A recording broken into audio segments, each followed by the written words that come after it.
Confession. The guilt is eating me alive.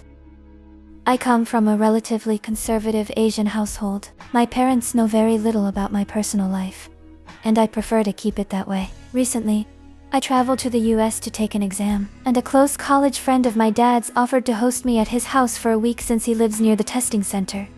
He and my dad went to the same university for 4 years before he immigrated to the US in the 1990s. He is highly successful, married with 2 adult sons, and has a great deal to lose. Because he visits our home country every year and always stops by our house, I have known him since childhood.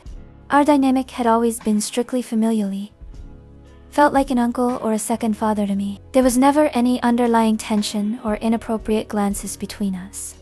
During my stay, his sons were out of the house, and his wife works demanding hours in healthcare, so I barely saw her. For most of the week, it was just the 2 of us. After my exam concluded, I asked him to take me to a bar. We both had a few drinks, but were nowhere near drunk, just tipsy at best.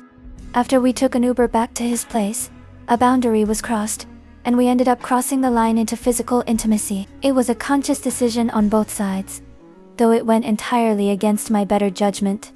Immediately afterward, he left the room. The next time we were alone, I told him directly that this could never happen again, that we needed to bury it, and that we must promise never to speak of it to anyone.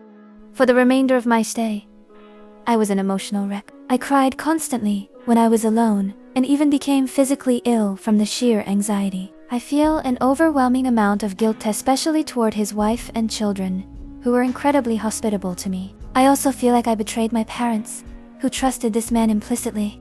It has been 3 weeks now, and I am still struggling to function normally. My friends can tell something is wrong, but this is a secret I will take to my grave. On top of the intense self-loathing, I am terrified that his guilt might compel him to confess to his wife, which would inevitably get back to my dad and result in my family disowning me. If I could undo that night, I would do it in a heartbeat. My mental health is rapidly declining, and I am trapped in a loop of intrusive thoughts. I don't know how to forgive myself or move forward from here.